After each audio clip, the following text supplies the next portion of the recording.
So very very good morning to all my dear friends. आज हम पढ़ेंगे Alternaria के बारे में। आज हम पढ़ेंगे जीनस ऑल्टरनेरिया के बारे में। ठीक है, अल्टरनेरिया। ठीक, तो बेसिकली अल्टरनेरिया क्या है? तो अल्टरनेरिया एक फंजाई है। अल्टरनेरिया क्या है? एक फंजाई है। ठीक है, अल्टरनेरिया क्या है? एक फंजाई है। ठीक, तो किसी भी जीनस को पढ़ते हैं ना, भले वो एल्गी में जीनस हो या फिर वो जीनस कहीं भी हो, मतलब फंजाई में हो, वो जीनस एल्गी में हो, तो सबसे पहले हम क्या करते हैं, उसका सिस्टमेटिक क्लासिफिकेशन लिखते हैं। उसके सिस्टमेटिक क्लासिफिकेशन को देख करके ना आप उसका 50% करेक्टर जो है ना वो बता सकते हो। ठीक है, तो सबसे पहले इसका स्टार्ट करते हैं, टाइम को वेस्ट नहीं करते हैं। और अगर इस वीडियो के लास्ट तक आप बने रहे तो आपका जो कंसेप्ट होगा वो क्रिस्टल क्लियर होगा, ये मुझे पक्का पता है। और आपको इस वीडियो को देखने के बाद आपको भी ये बात पता हो जाएगी। सो स्टार्ट करते हैं। तो देखो, सिस्टमेटिक क्लासिफिकेशन मैंने अभी कहा कि किसी भी जीनस को लिखने से पहले सिस्टमेटिक क्लासिफिकेशन लिखते हैं। तो इसका देख लेते हैं सिस्टमेटिक क्लासिफिकेशन। ठीक है, तो डिवीज़न क्या है इसका? यू माइकोटा है। डिवीज़न क्या है? यू माइकोटा है। तो यू माइकोटा जब हम अलेक्जेंडर और मिम्स का जब हम क्लासिफिकेशन देखते हैं तो वहाँ पे आप क्लासिफिकेशन में देखोगे यू माइकोटा में उनको रखा गया है जिनके जो सेल वॉल होते हैं वो बहुत ज़्यादा डेवलप्ड होते हैं। ठीक है, तो उनको किस में हम रख देते हैं? उनको हम रख देते हैं बेसिकली यू माइकोटा में। ठीक है, उसके बाद सब डिवीज़न अगर इनका देखें तो इनका सब डिवीज़न बेसिकली ड्यूट्रोमाइकोटीना है। अब एक बात तो आपको पता होगा, ड्यूट्रोमाइकोटीना के अंदर जितने भी मेंबर आते हैं उनके अंदर सेक्सुअल रिप्रोडक्शन एब्सेंट होता है या तो अभी तक पता नहीं चला होता है। ठीक है, तो अल्टरनेरिया में भी, अल्टरनेरिया जो जीनस है इसके अंदर भी आपका सेक्सुअल रिप्रोडक्शन देखने को नहीं मिलता है। ठीक है, क्लास क्या है? हाइफोमाइसिटीज़ है। ऑर्डर क्या है? मोनोलियस है। फैमिली क्या है? डिमेटियसी है। और आपका जीनस क्या है? अल्टरनेरिया है। ठीक है, जीनस आपका अल्टरनेरिया हो गया। ठीक, तो देखो मैं क्या बता रही हूँ, 3 चीज़ें बताऊंगी बहुत इंपॉर्टेंट। एग्जाम में जब भी आप लिख रहे हो इस चीज़ को एकदम ध्यान देना। देखो, ऑर्डर जो होता है ना, ऑर्डर के लास्ट में कोई भी ऑर्डर हो, भले वो एल्गी का ऑर्डर हो या फंजाई का ऑर्डर हो, लास्ट में क्या होता है? उसके अंदर एल्स होता है। ठीक है, जैसे यहाँ पे है मोनोलियस। ठीक है, तो हर के मतलब भले वो फंजाई हो या एल्गी हो, उसके ऑर्डर में हमेशा लास्ट में एल्स होता है। ठीक है, और फैमिली में क्या होती है? एसी होती है। इसको आप ऐसे भी याद कर सकते हो कि हमारे घर के अंदर एसी लगा होता है तो फैमिली में एसी होगी, ऑर्डर में एल्स होगा। तीसरी बात यह है कि आपको जीनस के नीचे अंडरलाइन हमेशा करना है। ठीक, पहली बात ऑर्डर में एल्स होता है, लास्ट में फैमिली में एसी होती है, दूसरी बात हो गई। और तीसरी बात यह है कि जीनस के नीचे हमेशा एक अंडरलाइन करते हैं। तो अगर आप ऐसे अगर कॉपी को प्रेजेंट करोगे ना तो एग्जामिनर देख के बहुत खुश होगा, मतलब वो चाह के भी अगर वो मार्क्स काटना चाहे ना तो नहीं काट पाएगा। ठीक है, तो इस तरीके से पेपर में लिखते हैं। तो ये हो गया सिस्टमेटिक क्लासिफिकेशन किसका? अल्टरनेरिया का। तो अब हम क्या करेंगे, हमने सिस्टमेटिक पोजीशन देख लिया। सिस्टमेटिक पोजीशन को ही क्लासिफिकेशन भी कहते हैं। ठीक है, सिस्टमेटिक पोजीशन देखने के बाद हम क्या देखते हैं? ऑकरेंस एंड हैबिट, यानी कि वो कहाँ पाया जाता है। ऑकरेंस का मतलब कि वो फंजाई, वो मतलब अल्टरनेरिया कहाँ पाया जाता है। अल्टरनेरिया उसका हैबिट क्या है, हैबिटाट क्या है, कहाँ रहते हैं। ठीक है, तो ये थोड़ा सा ब्लर आया है पैरा, बट डजेंट मैटर। अगर आप अच्छे से पढ़ना चाहो मैं एक बार रीड कर देती हूँ, आप समझ जाओगे। ठीक है, सो कह रहा है कि most of the species of the genus Alternaria are saprophytes, मतलब कि ज़्यादातर जो स्पीसीज है ना अल्टरनेरिया की वो क्या है? वो सेप्रोफाइट है, यानी कि वो डेड एंड डिकेइंग चीज़ों पे ग्रो करती हैं। ठीक है, कैसे? चलो इसको बता देती हूँ, थोड़ा समझा देती हूँ। तो जो फंजाई होता है ना, फंजाई वो 3 तरीके से अपने न्यूट्रिशन को ले सकता है। ठीक है, मतलब कि उसके मोड ऑफ न्यूट्रिशन कितने होते हैं? 3 होते हैं। किसके? फंजाई के। ठीक है, फंजाई जो होता है ना उसका मोड ऑफ न्यूट्रिशन कितना होता है? 3 होता है। ठीक है, मैं शॉर्ट में लिख रही हूँ यहाँ पे।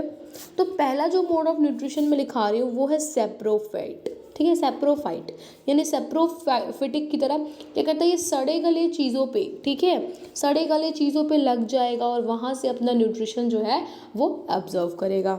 दूसरा जो होता है वो एज अ पैरासाइट, यानी कि वो किसी लिविंग होस्ट के ऊपर या लिविंग होस्ट के अंदर रह करके उस होस्ट को हार्म करके उससे उसका न्यूट्रिशन लेगा और अपना जो रिक्वायरमेंट है वो फुलफिल करेगा।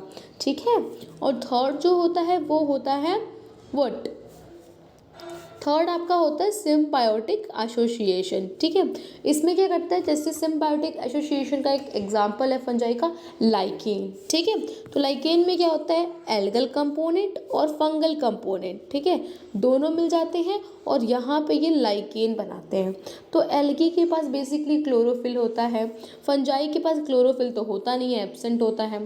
तो एल्गी खाना बनाता है, ठीक है, बट फंजाई के पास एक चीज़ है, उसकी जो हाइफी होती है वो बहुत पतली पतली होती हैं, तो वो एल्गी के साथ लग करके क्या करता है, दूर दूर से जो मिनरल्स हैं, वाटर्स हैं, उसको लेकर के आता है, एल्गी को दे देता है, एल्गी खाना बनाता है और एल्गी थोड़ा सा खाना फंजाई को भी दे देता है।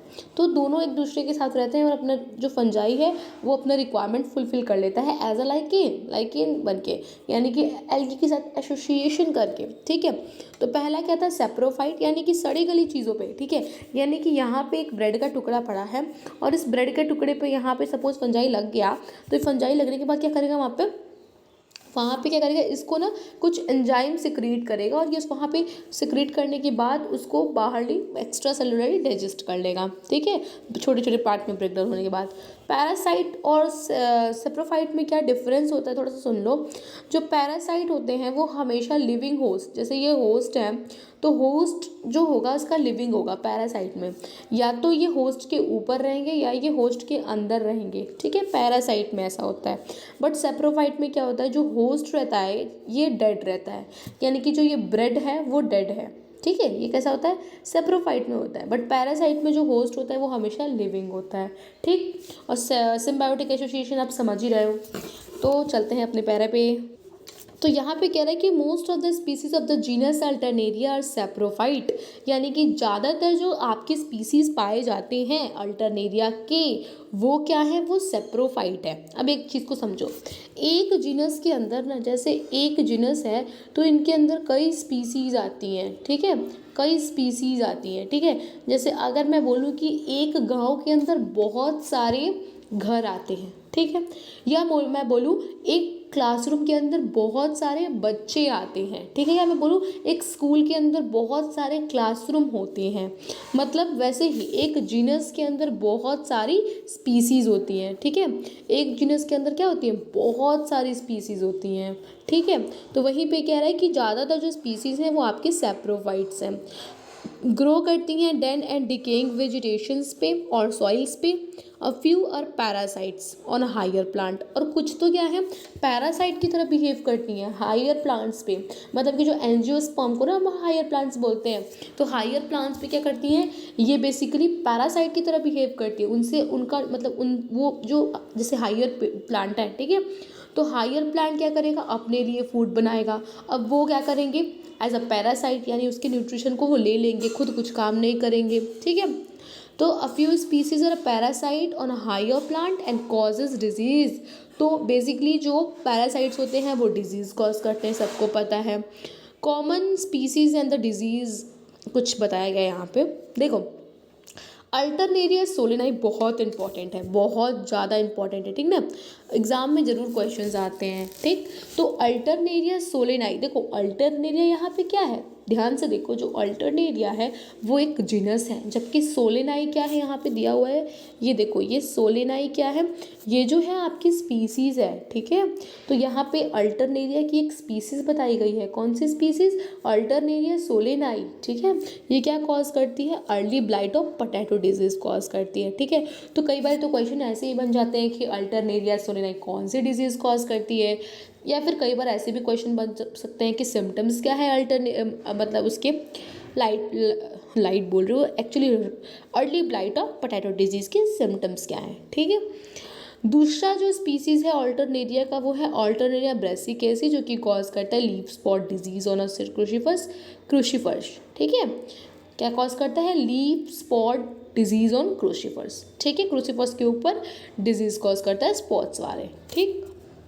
अब बेसिकली यहाँ पे बच्चे कंफ्यूज होते हैं कि अल्टरनेरिया सोलेनाई जो है वो early blight of potato disease cause करता है। कई बच्चे ये समझते हैं कि ma'am late blight of potato disease भी क्या अल्टरनेरिया सोलेनाई ही कॉज करता है, ऐसा बिल्कुल भी नहीं है। फाइटोपथोरा का नाम सुना है आपने, फाइटोपथोरा कॉज करता है late blight of potato disease. इसको लर्न करने का एक मेरे पास ट्रिक भी है, देखो पहले क्या आता है, पहले ई आता है ना, E early blight of potato disease, तो ई आ रहा है पहले यहाँ पे ई, ठीक है। तो अर्ली स्टेज जो होगा, अर्ली स्टेज में जो होगा ई अर्ली, ठीक है। तो ए भी तो पहले आता है ना, अल्टरनेरिया सोलेनाई, तो अल्टरनेरिया सोलेनाई क्या कॉज करता है, early blight of potato disease, क्योंकि ये ई से आ रहा है। और जबकि फाइटोपथोरा को क्या कॉज करता है, late blight of potato disease. उसको भी आपके फर्स्ट सेम में ही पढ़ना है, अगर हो सके तो मैं पढ़ा दूंगी, अगर आपको वीडियो चाहिए देन कमेंट किया करो। अब यहाँ पे मैं सोच रही थी कि जब इतना बता रहे हैं तो ये बहुत इंपॉर्टेंट है, हमेशा क्वेश्चंस आते हैं, तो ये भी क्यों ना बता दूँ, तो मैंने इसलिए इसको भी लेके आ गई। क्या, symptoms of early blight of potato disease, ठीक है। तो यहाँ पे early blight disease of potato देखेंगे क्या क्या सिम्टम्स आते हैं, ठीक है। तो देखो, साइन और सिम्टम्स में डिफरेंस आप समझते हो ना, साइन क्या होता है और सिम्टम्स क्या होता है। जैसे सपोज मैं इसका थोड़ा सा बता दूँ, अगर एक पेशेंट है, ठीक है, सपोज एक आपके घर का बच्चा है, ठीक है, तो उसको सर दर्द हो रहा है, उसको फीवर आ रहा है, उसके थोड़े से पेट में दर्द है, तो आप क्या सोचोगे कि उसको कौन सी डिजीज़ हो गई है।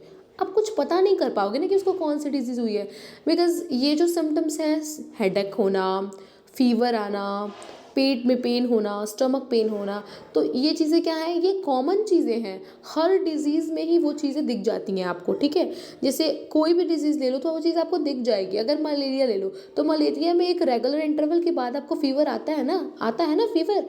कोई भी डिज़ीज़ होगा तो कुछ कॉमन चीज़ें हैं, ठीक है। तो आप उससे पता नहीं कर सकते हो कि ये पर्टिकुलर डिज़ीज़ जो है, यही डिज़ीज़ उस बंदे को या बंदी को या बच्चे को हुआ है, आप नहीं पता कर सकते हो। तो उन चीज़ों को हम क्या बोलते हैं, साइन बोलते हैं, ठीक है। सिम्टम क्या होता है, एक पर्टिकुलर डिजीज़ को वो इंडिकेट करता है, ठीक है। जो उसके लक्षण हैं वो एक पर्टिकुलर डिजीज़ की तरफ इशारा करते हैं, तो उसको हम लोग क्या बोलते हैं, सिम्टम्स बोलते हैं। तो यहाँ पे सिम्टम्स का मतलब हम समझ चुके हैं और आगे चलते हैं। देखो फर्स्ट पॉइंट, देखो यहाँ पे क्या लिखा है, फर्स्ट पॉइंट लिखा है, the disease is caused by Alternaria solani on a plant. किसके प्लांट पे, पोटैटो प्लांट, ठीक है। फिर से पढ़ देती हूँ, the disease is cause by Alternaria solani on potato plant. यानी कि जो early blight of potato disease है वो कौन कॉज करता है, किसकी वजह से early blight of potato disease होता है। यह जो डिजीज़ है वो अल्टरनेरिया सोलेनाई की वजह से होता है, ठीक है, जो कि डिजीज़ कॉज करता है पोटैटो प्लांट पे। Early symptoms of the disease appear, second वाला पढ़ रही हूँ, ठीक है। Early symptoms of the disease appear on lower leaf in the form of oval or a irregular brown colored leaf spot, ठीक है। तो नाम क्या है, अर्ली ब्लाइट। ब्लाइट का मतलब ही होता है स्पॉट्स, धब्बे, ठीक है। तो क्या हो जाएगा, लीफ पे धब्बे हो जाएंगे, स्टेम पे धब्बे हो जाएंगे, आपके ट्यूबर्स जो होते हैं, ट्यूबर्स क्या होता है, आलू ही तो होता है, पोटैटो ही तो होता है, तो वो उस पर भी धब्बे हो जाएंगे, ठीक है। तो पहले, सबसे पहले अर्ली सिम्टम्स यहाँ पे स्टार्ट कर रहा है। सेकंड पॉइंट में कह रहा है कि पहला जो है वो सबसे पहले डिजीज़ कहाँ से स्टार्ट होगा, लोअर लीफ पे। जैसे सपोज आपके पास एक लीफ है, मैं थोड़ा सा ड्राइंग कर देती हूँ यहाँ पे, मैं इस पर बताती हूँ, ठीक है। तो देखो यहाँ पे क्या है, ये एक पोटैटो का प्लांट है, ठीक है, ये हो गया आपके आलू का एक पौधा, ठीक है। तो सबसे पहले सिम्टम्स कहाँ आएगा, सबसे फर्स्ट जो सिम्टम्स हैं वो क्या आएगा, जैसे ये लीफ है ना, ये एक लीफ है, तो इस लीफ के पीछे के साइड, ठीक है, सपोज मैं थोड़ा सा खुद से बना देती हूँ, देखो जैसे सपोज यहाँ से एक लीफ गया है, इस तरीके से मान लो ये लीफ है एक, ठीक है, और ये इसका पीछे वाला साइड मैं बना रही हूँ, ठीक है। ये हो गया आपकी आगे वाली साइड, ये आपकी आगे वाली हो गई लीफ का, और ये वाला हो गया पीछे वाला पार्ट, ठीक है। तो ये लीफ के पीछे वाला बैक साइड है, ठीक है, इस तरीके से बैक साइड है, ठीक है। आप समझ रहे हो ना, आगे और पीछे लीफ का। तो यहाँ पे क्या होगा कि सबसे पहले लीफ के लोअर, जैसे बैक साइड में, ठीक है, सबसे पहले क्या होगा, यहाँ पे एक लीफ है, ठीक है, सपोज नीचे क्या है, एक लीफ है, तो सबसे पहले नीचे वाली जो लीफ है ना उस पर सिम्टम्स दिखेगी। जैसे मान लो ये वाली लीफ है, तो सबसे पहले लोअर लीफ पे क्या होगा, इरेगुलर, मतलब इस तरीके से इरेगुलर दिखेंगे आपको, क्या, स्पॉट्स दिखेंगे, ठीक है। इस तरीके से फिर धीरे धीरे ये डिजीज़ क्या करेगा, स्टेम पे जाएगा, ठीक है। स्टेम पे जाने के बाद कहाँ जाएगा, रूट्स में जाएगा, रूट्स में जाने के बाद क्या करेगा, ट्यूबर में जाएगा और ट्यूबर्स को फिर अफेक्ट करेगा। ट्यूबर छोटे होंगे और ट्यूबर्स के ऊपर भी इस तरीके से अगर मैं ब्लैक कलर से बनाऊँ तो इस तरीके से आपको स्पॉट्स दिखेंगे, मोज़ेक दिखेंगे, ब्लाइट दिखेंगे, ठीक है। ये सब एक ही, मोज़ेक, ब्लाइट, स्पॉट सब एक ही चीज़ है, ठीक है। तो इस तरीके से आपको क्या दिखेंगे, ये ब्लाइट दिखने लगेंगे। इसीलिए इस डिज़ीज़ का नाम क्या है, early blight of potato disease. Early क्यों है, बिकॉज ये क्या होता है, जैसे प्लांट है, ठीक है, तो प्लांट अभी जैसे 20 दिन का हुआ है प्लांट अभी, ठीक है। यहाँ पे एक प्लांट है और ये 20 दिन का ही हुआ, ज़्यादा दिन का नहीं हुआ है और ये फ्लावरिंग से पहले की बात है, ठीक है। मतलब फ्लावरिंग अभी नहीं हुई है, ठीक है। अभी ये प्लांट अर्ली स्टेज में है, यहाँ पे ये फ्लावर आ गया है बट यहाँ फ्लावर नहीं होगा। अभी ये क्या होगा, ये पूरा अर्ली स्टेज में होगा। यहाँ पे मैं एक लीफ बना दूँ तो ये इस तरीके से ये लीफ हो जाएगा, ठीक है। तो ये प्लांट पूरा अर्ली स्टेज में है और ये क्या करता है, ये अफेक्टेड हो जाता है किससे, अल्टरनेरिया सोलेनाई से, ठीक है। तो इसकी वजह से इसे क्या बोलते हैं, early blight of potato disease, क्योंकि ये अर्ली लाइफ स्पैन में ही अफेक्टेड हो गया, इन्फेक्टेड हो गया, ठीक है। और लेट ब्लाइट में क्या होता है, फ्लावरिंग के बाद, ठीक है, फ्लावरिंग के बाद इन्फेक्शन होता है, ठीक। तो यही इसीलिए इसका नाम अर्ली है, उसका नाम लेट है। सो क्या लिखा है यहाँ पे, लिखा है early symptom of the disease appear on the lower leaf in the form of Oval and irregular brown coloured leaf spots, ठीक है। द लीफ स्पॉट्स वो कैरेक्टरिस्टिक कंसेंट्रिक रिंग, यानी कि वो कैरेक्टरिस्टिक कंसेंट्रिक रिंग बनाता है। कंसेंट्रिक रिंग क्या होता है, ऐसा जो सेंटर है जिससे बहुत सारे सर्कल बनाए जाए, उसको कंसेंट्रिक बोलते हैं, ठीक है। तो क्या कह रहा है यहाँ पे कि the leaf spot shows characteristic concentric ring with a narrow chlorotic zone around the spot, ठीक है। उसके बाद फिर आपका क्या कह रहा है यहाँ, fourth point, the infection gradually progress upward and the upper lip get infected, यानी कि ऊपर के पौधे भी इन्फेक्टेड हो जाए। सो इस वीडियो में इतना ही, हम नेक्स्ट वीडियो में आगे का बता देंगे।